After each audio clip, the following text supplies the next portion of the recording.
Hai Sobat IKAPI, kembali lagi bersama saya Putri di channel YouTube IKAPI.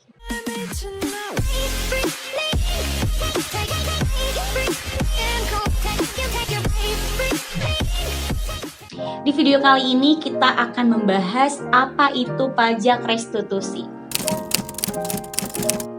Restitusi pajak adalah permohonan pengembalian kelebihan pembayaran pajak yang diajukan oleh wajib pajak kepada negara. Wajib pajak dapat mengajukan restitusi pajak atas kelebihan pembayaran maupun yang tidak terutang PPh, PPN hingga PPNBM sesuai ketentuan peraturan perundang-undangan perpajakan yang berlaku. Ada beberapa hal yang menyebabkan restitusi pajak itu terjadi. Yang pertama, kekeliruan pemungutan pajak. Yang kedua, kekeliruan pemotongan pajak. Yang ketiga, kekeliruan perhitungan pajak pada pelaporan surat pemberitahuan SPT pajak. Kemudian memperoleh fasilitas pajak PPh dan PPN tidak dipungut atau ditanggung pemerintah.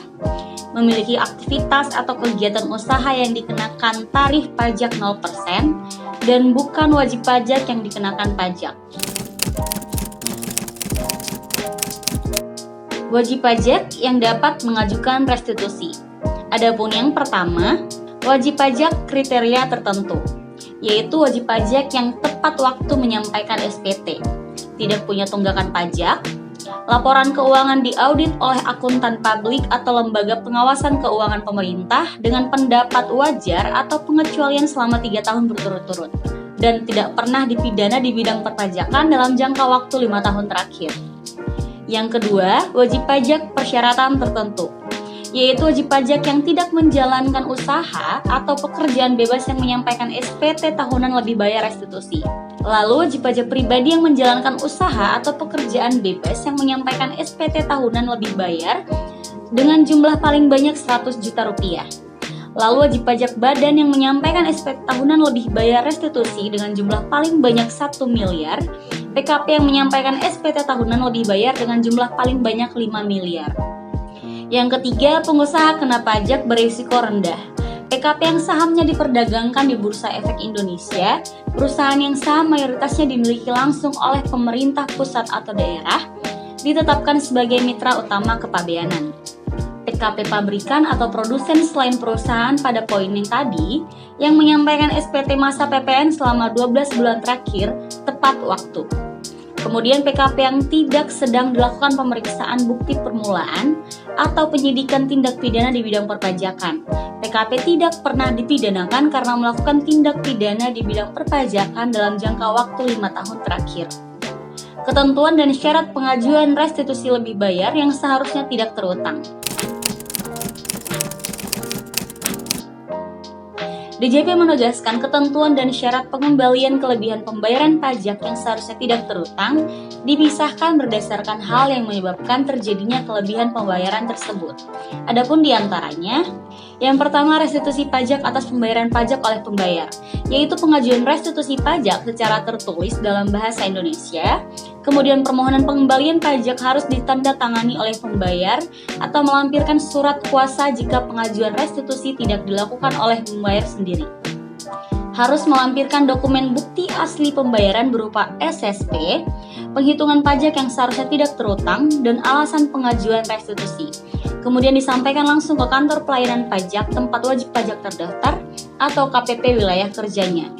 Kemudian pengajuan restitusi juga bisa melalui pos dan jasa ekspedisi atau jasa kurir dengan bukti penerimaan surat permohonan. Yang kedua, restitusi pajak dalam rangka impor. Diajukan secara tertulis dalam bahasa Indonesia, permohonan restitusi harus ditandatangani oleh wajib pajak atau melampirkan surat kuasa jika diwakilkan pihak lain. Melampirkan dokumen seperti fotokopi surat setoran pabean cukai dan pajak atau yang dipersamakan dengan surat setoran pabean cukai dan pajak, fotokopi SPTNP, SPKTNP, SPKPBM, cukai, denda administrasi, bunga, dan pajak dalam rangka impor, SPP, atau dokumen berisi pembatalan impor, fotokopi keputusan keberatan, putusan banding, dan atau putusan peninjauan kembali yang terkait dengan SPTNP, SPKTNP, SPKPBM, atau SPP. perhitungan pajak yang seharusnya tidak terhutang, dan alasan pengajuan restitusi. Diserahkan langsung ke KPP tempat wajib pajak terdaftar. Kemudian pengajuan restitusi dapat dilakukan melalui pos atau jasa ekspedisi atau jasa kurir, dan bukti penerimaan surat atau bukti pengiriman surat. Yang ketiga, restitusi pajak atas kesalahan pemotongan atau pemungutan. Diajukan secara tertulis dalam bahasa Indonesia, lalu harus ditandatangani oleh wajib pajak atau pihak lain dengan membuat surat kuasa khusus sesuai ketentuan peraturan perundang-undangan perpajakan. Bagaimana jika permohonan restitusi PPN ditolak? Ada sejumlah alasan jika DJP tidak menerbitkan surat ketetapan pajak lebih bayar, yaitu beberapa penyebabnya. Yang pertama, hasil pengecekan menemukan bahwa PKP tidak memenuhi ketentuan seperti yang ditetapkan pada pasal 9 ayat 4D, huruf A, B, C, D, dan E Undang-Undang PPN. Yang kedua, hasil pemeriksaan menyatakan PKP ternyata tidak ada kelebihan bayar PPN. Yang ketiga, lampiran surat pemberitahuan tidak lengkap dan terdapat pembayaran pajak yang tidak benar. Itu tadi informasi seputar apa itu restitusi pajak. Mari kita selalu dukung pemerintah untuk memajukan perekonomian di bidang perpajakan dengan terus mendukung segala upaya pemerintah dari sisi perpajakan. Terima kasih telah menonton video ini. Jangan lupa like, share, dan subscribe. Semoga bermanfaat dan stay tune untuk video IKP lainnya. Salam IKP.